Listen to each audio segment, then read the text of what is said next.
پھر آقا کریم صلی اللہ علیہ وسلم کی اور اللہ تبارک و تعالیٰ کی گفتگو شروع ہوتی ہے. اللہ تبارک و تعالیٰ فرماتا ہے اے محبوب کیا تحفہ لائے ہو, اے محبوب کیا تحفہ لائے ہو. تو پیارے آقا کریم صلی اللہ علیہ وسلم عرض کرتے ہیں التحیات للہ والصلوات والطیبات والسلام والطیبات, التحیات للہ والصلوات والطیبات. زبانی عبادت, بدنی عبادت, مالی عبادت, سب کچھ اللہ کے لیے. نذرانہ خلوص قبول کر دیا جائے. جواباً ارشاد ہوتا ہے السلام علیکہ ایھا النبی ورحمۃ اللہ. اے نبی تجھ پر رب کی برکتیں ہیں, اے نبی تجھ پر رب کی سلامتیں ہیں. تو جب اللہ تبارک و تعالیٰ نے فرمایا ایھا النبی السلام علیکہ ایھا النبی, یعنی اے نبی تم پر اللہ کی سلامتی ہو, تو آقا کریم صلی اللہ علیہ وسلم کا اپنے امت سے پیار مظاہرہ ہوتا ہے. کس نبی کی امت میں اللہ نے ہمیں عطا فرمایا کہ وہ نبی جب اپنے رب کا دیدار فرما رہا ہے تو وہاں بھی ہمیں یاد ہوتا ہے. اللہ کے نبی فرماتے ہیں, عرض کرتے ہیں السلام علینا وعلی عباد اللہ الصالحین, کہ اللہ کی سلامتی ہم پر بھی اور اللہ کے نیک بندوں پر. جب فرشتوں نے طالب و مطلوب کا یہ انداز کریمانہ دیکھا تو ایک زبان ہو کر پکار اٹھے واشہد ان لا الہ الا اللہ واشہد ان محمد عبدہ ورسولہ. معلوم ہوا کہ نماز میں پڑھی جانے والی واجب التحیات کبریا اور مصطفیٰ کی مخصوص گفتگو ہے, فرشتوں کا اخلاص ہے. امت کو رب کے دیدار کے وقت یاد فرمانا یہ بتا رہا ہے, یہ دلالت کر رہی ہے کہ میرے امتیوں رب کا دیدار کرنا میری معراج ہے, نماز تمہاری معراج ہے. میں نے اپنی معراج میں تم پر سلام بھیجا ہے, تم اپنی معراج میں مجھ پر سلام. یہ 50 وقت کی نمازوں کا پیش و بہا تحفہ رب تبارک و تعالیٰ نے محبوب کو عطا فرمایا. پیارے آقا کریم صلی اللہ علیہ وسلم جب واپس ہوئے, دینے والے نے کیا دیا, لینے والے نے کیا لیا, یہ دینے والا جانے یا لینے والا جانے. رب تبارک و تعالیٰ کو حضور نے کس صورت میں دیکھا؟ آقا کریم صلی اللہ علیہ وسلم فرماتے ہیں کہ میں نے اپنے رب کو بہترین صورت میں دیکھا. وہ بہترین صورت کیسی تھی, یہ دکھلانے والا جانے یا دیکھنے والا جانے. ہم تو صرف اتنا جانتے ہیں کہ ان کی معراج تو یہ تھی کہ پہنچے خدا تک, ہماری معراج یہ ہے کہ ہم پہنچے ان کے قدم. آقا کریم صلی اللہ علیہ وسلم 50 وقت کی نمازوں کا بیش و بہا قیمتی تحفہ لے کر جب چلے تو چھٹے آسمان پر موسیٰ کلیم اللہ سے ملاقات ہو گئی. موسیٰ کلیم اللہ نے کیا یا رسول اللہ کیا تحفہ ملا, کیا تحفہ ملا؟ تو پیارے آقا کریم صلی اللہ علیہ وسلم نے فرمایا 50 وقت کی نمازوں کا بیش و بہا تحفہ, 50 وقت کی نمازوں کا بیش و بہا تحفہ ملا. تو حضرت سیدنا موسیٰ کلیم اللہ نے عرض کیا حضور بہت زیادہ, میری امت پر 2 وقت کی نماز فرض تھی. کتنی؟ 2 وقت کی نماز فرض تھی, میری امت 2 وقت کی نماز نہیں پڑھ رہی. آپ کی امت 50 وقت کی نماز کیسے پڑھے؟ جائیں رب کی بارگاہ میں اور جا کر کچھ نمازیں کم کرا دیں. درود پاک پڑھیں اللہم صلی اللہ علیہ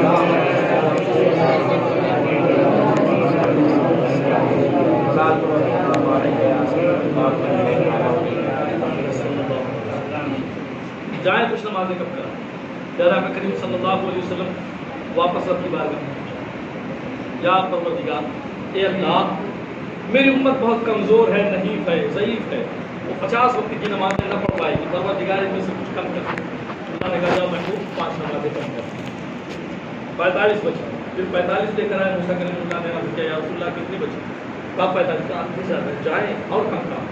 پھر آقا تشریف لے گئے, کہا پروردگار اور کم کر دے, 5 پھر کم ہو گئے. غرض کہ ایک کے بعد دیگرے اسی طریقے سے آتے رہے جاتے رہے. 9 مرتبہ آئے. کتنے مرتبہ؟ 9 مرتبہ آئے گئے. 45 وقت کی نمازیں معاف ہوتی, 5 وقت کی نمازیں بچی. 5 وقت کی نماز لے کر جب آئے تو حضرت موسیٰ کلیم اللہ نے کہا حضور یہ بھی زیادہ ہے, جائیں ایک بار اور چلے. ایک بار اور چلے جاتے تو دیوانے مستانے چلنی جو ہے ان کے لیے بڑھیا ہو جاتا ہے.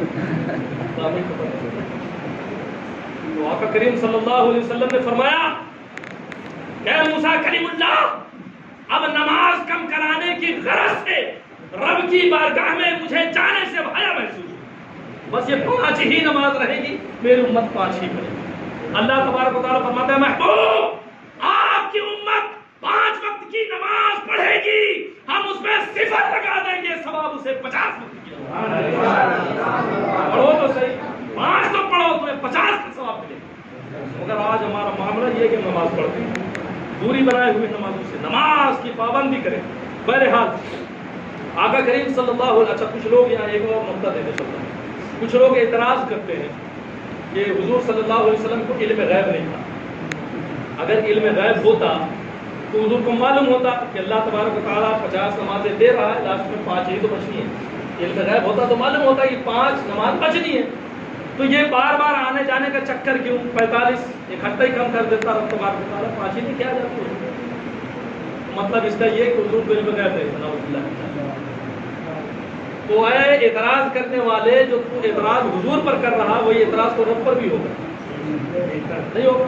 اللہ پر بھی کوئی اعتراض ہوگا کہ کیا اللہ کو علم غیب نہیں تھا کہ 50 دے رہا ہوں، دے کر بھیج رہا ہوں، بعد میں 45 کم کرنی پڑے گی، 5 رہ جائے؟ تو اللہ پہلے ہی 5 دے کر کے بھیج دیتے۔ تو یہاں علم غیب کا مسئلہ نہیں، بلکہ علم غیب رب کو بھی تھا، نبی کو بھی علم غیب تھا، موسیٰ کلیم اللہ کو بھی علم غیب تھا، معلوم تھا کہ 5 ہی رہنی ہے۔ مگر یہاں مصلحت کچھ اور، مصلحت کیا ہے؟ مصلحت یہ ہے کہ موسیٰ کلیم اللہ نے عرض کیا تھا پروردگار میں تجھے دیکھنا چاہتا، ایک بار نہیں کہا تھا، 9 بار کہا تھا۔ اب حضور کتنے بار رب کی بارگاہ میں گئے؟ 9 بار۔ ایک بار تو رب نے بلایا، ایک بار رب نے بلایا، رب کے مرضی سے 1 بار گئے اور اپنی مرضی سے 9 بار گئے، ایک بار نہیں 9 بار اپنی مرضی سے۔ تو مصلحت یہ تھی کہ موسیٰ کلیم اللہ نے عرض کیا تھا پروردگار میں تجھے دیکھنا چاہتا، تو اللہ نے فرمایا تھا اللہ تعالیٰ نہیں، تو مجھے ہرگز نہیں دیکھ سکتا۔ تو آج موقع اچھا ہے، اے موسیٰ تو بلا حجاب مجھے نہیں دیکھ سکتا، تیرے اندر، تیرے آنکھوں کے اندر وہ طاقت نہیں، مجھ میں تو ہے، میں دکھانے کی طاقت و طاقت رکھتا ہوں، مگر تجھ میں دیکھنے کی طاقت و طاقت نہیں ہے۔ لہذا موسیٰ تم چھٹے آسمان پر بیٹھو، وہ جس کی آنکھوں نے میرا دیدار کیا ہے، بلا حجاب دیدار کیا ہے، آمنے سامنے دیدار کیا ہے، اپنی آنکھوں سے دیکھا ہے، جب وہ مجھے دیکھ کر ادھر سے گزرے گا اسے روک لے۔ روکنے کا کوئی تو بہانہ چاہیے، روکنے کا کوئی بہانہ چاہیے، تو میں 50 نمازیں دیتا ہوں، تو 9 مرتبہ بھیجنا، 5 کر کے میں کم کرتا رہوں گا، اور تم میرے نبی کو دیکھتے رہنا، وہ آنکھیں دیکھنا جو آنکھیں مجھے دیکھ کر آ رہی ہیں، ان آنکھوں کو جب تم دیکھ لو گے تو تمہیں دیکھنے کا مطلب۔ اس لیے موسیٰ کلیم اللہ وہاں بیٹھے اور 9 مرتبہ نبی کریم صلی اللہ علیہ وسلم کو عرض کیا حضور اور جائیں کم کرائیں، اور جائیں کم کرائیں، اور جائیں کم کرائیں۔ حضور جاتے رہے، آتے رہے، جاتے رہے، آتے رہے۔ 9 مرتبہ جب ہو گیا تو حضور نے کیا فرمایا؟ اب نہیں، اب نہیں، اس لیے کہ حضرت موسیٰ کلیم اللہ نے 9 ہی مرتبہ رب تبارک و تعالیٰ کی بارگاہ میں التجا کیا کہ مجھے اپنا دیدار کرنا۔ 9 مرتبہ ہو گیا، چلے اچھا اب آگے بڑھیں۔ آقا کریم صلی اللہ علیہ وسلم، وقت زیادہ ہو رہا، بس میں اپنے گفتگو ختم۔ آقا کریم صلی اللہ علیہ وسلم 50 وقت کی نماز لے کر جب واپس تشریف لے آئے تو آقا فرماتے ہیں کہ جب میں تشریف لایا معراج سے واپس ہوا تو زنجیر ہل رہی تھی، زنجیر ہل رہی تھی، بستر گرم تھا، اور وہ پانی جس سے وضو یا غسل کیا گیا تھا وہ پانی بہہ رہا۔ کتنے کم وقت میں حضور تشریف لائے گئے، اور پانی، کیونکہ بستر کتنی دیر تک گرم رہے گا، جسم کی حرارت سے بستر کتنی دیر گرم رہے گا، 1 منٹ 2 منٹ، زنجیر کتنی دیر تک ہلتے رہے گی، کوئی دروازہ آپ بڑی زور سے بھی کھول دیں تو بھی وہ زنجیر کتنی دیر ہلے گا، 1 منٹ۔ پانی کتنی دیر تک بہتا رہے گا، آپ وضو کرتے ہیں، غسل کرتے ہیں، آپ اپنا خود اندازہ لگا لیں کہ پانی 1 منٹ 2 منٹ بہے گا، کتنی دیر زیادہ بہے گا۔ مگر آقا کریم صلی اللہ علیہ وسلم فرماتے ہیں کہ میں جب واپس ہوا معراج سے تو بستر گرم تھا، زنجیر ہل رہی تھی، پانی بہ رہا تھا، اور جب کہ آقا کریم صلی اللہ علیہ وسلم کے معراج میں نہ جانے کتنا وقت لگے، کتنا وقت۔ اگر آپ موٹا موٹا سوچیں تو ام ہانی کے گھر سے کعبہ شریف تشریف لے گئے، وہاں آپ کا شق صدر ہوا، دل نکالا گیا، دل بھرا گیا، وہاں سے آقا کریم صلی اللہ علیہ وسلم برات کو تشریف فرما ہوئے، پھر اوپر جب پرواز ہوئی تو 12 رکعتیں نماز آپ نے پڑھی. اگر ان 12 رکعتیں نمازوں کو بھی ہم ایک ایک منٹ کی سمجھ لیں کہ ایک ایک منٹ کی ایک رکعت آپ نے پڑھی تو 12 منٹ تو ایسے ہی ہو گئے. 12 منٹ تک بستر گرم رہے گا، زنجیر 12 منٹ تک گرتے رہے گی، پانی 12 منٹ تک بڑھے. اور آگے چلے، جب آپ مسجد اقصیٰ پہنچے تو وہاں آپ نے امامت فرمائی. امامت کے بعد تمام انبیاء کرام علیہ السلام نے تقریر فرمائی. کتنے افضل تھے؟ 1,24,000 کم و بیش. اگر ہر امام ہر نبی کو 2-2 منٹ خطاب کا موقع دیا جائے، میں اپنی سوچ بتا رہا ہوں کہ اگر 2-2 منٹ ہی تقریر انہوں نے کی ہوگی تو کتنا منٹ ہو رہا ہے؟ کتنا منٹ ہو جائے؟ 1,24,000. آج ہمارا یہ عالم ہے کہ ہمارے علماء اگر 2 علماء تقریر کرنے بیٹھ جائیں تو رات ختم ہو جاتی ہے. 2 علماء اگر بیٹھ جائیں تقریر کرنے تو ساری رات ختم، بات ختم نہیں ہوتی. تو وہاں انبیاء کرام علیہ السلام ہیں، امتی نہیں ہے، وہ نبی ہیں. پھر بھی اگر 2-2 منٹ بھی اگر گن لیا جائے تو کتنے منٹ ہو گئے؟ پھر وہاں سے پہلے آسمان کی سیر، دوسرے آسمان، تیسرے آسمان، چوتھے، 5ویں، 6ویں، 7ویں، 8ویں، آگے کی آگے پڑھتے چلے گئے. رب کا دیدار، پھر جہنم کا مشاہدہ، جنت کا مشاہدہ. اور جہنم میں عذاب ہو رہا ہے، یہ گناہ کس وجہ سے، یہ سزا کس وجہ سے پا رہا ہے. یہ زانی زنا کرنے والے کا عذاب ہے، یہ جھوٹ بولنے کا عذاب ہے، یہ غیبت کرنے والے کا عذاب ہے. طرح طرح کے عذابات کو دیکھنے کے بعد پھر جنت کا مشاہدہ کیا، جنت کی سیر فرمائی. یہ نمازیوں کے محل ہیں، یہ روزہ داروں کے محل ہیں، یہ سچ بولنے والوں کے لیے ہیں، یہ صالحین کے وغیرہ وغیرہ. یہ سب گھومنے پھرنے کے بعد مشاہدہ عجائبات و غرائبات کا کرنے کے بعد جب واپس آتے ہیں تو کہتے ہیں کہ زنجیر ہل رہی، بستر گرم تھا اور پانی بہ رہا. اندازہ لگائے کتنا وقت گزر گیا، مگر آقا فرماتے ہیں کہ زنجیر ہل رہی. وہ آقا فرما رہے ہیں تو سچ فرما رہے ہیں، آقا فرما رہے ہیں تو سچ فرما رہے ہیں. تو اس کو ثابت، کیونکہ ہمارے عقل میں نہیں آ رہا، جو چیز عقل میں نہ آئے وہ تو معجزہ ہے، جو عقل میں آ جائے وہ معجزہ کہاں ہے. یہ عقل اسے تسلیم نہیں کر رہی، لیکن یہی حقیقت ہے. حقیقت اس مسئلے کو سمجھانے کے لیے بس میں ایک شعر پڑھوں گا اور اس شعر کو سمجھا کر انشاءاللہ گفتگو اپنی ختم کر دوں گا. وہ شعر کس کا ہے؟ اعلیٰ حضرت مجدد الدین الملت. وہ شعر کیا ہے؟ اس شعر سے یہ مسئلہ حل ہو جائے، آپ خود بخود سمجھتے ہیں. وہ شعر کیا ہے؟ وہ شعر ہے، وہ جو نہ تھے تو کچھ نہ تھا. وہ سے برا حضور صلی اللہ علیہ وسلم. وہ جو نہ تھے تو کچھ نہ تھا، وہ جو نہ ہوں تو کچھ نہ ہو، وہ جو نہ ہوں تو کچھ نہ ہو. جان ہے وہ جہان کی، جان ہے وہ جہان کی، سمجھ رہے ہیں؟ جان ہے وہ جہان کی، جان ہے وہ جہان کی، جان ہے تو جہان،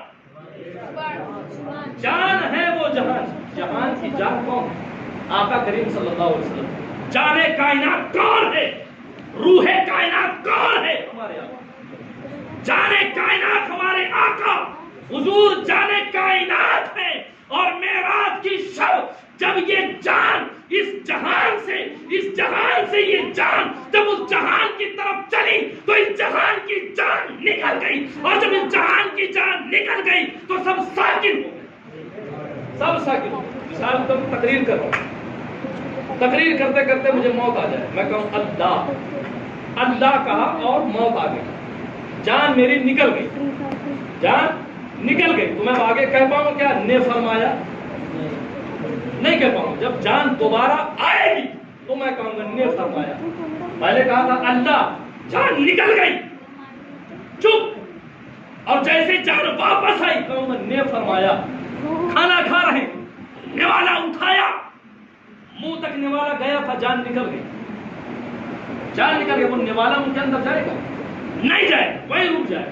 اور جب دوبارہ جان آئے گی تو پھر وہ نوالا اندر جائے. سمجھ رہے؟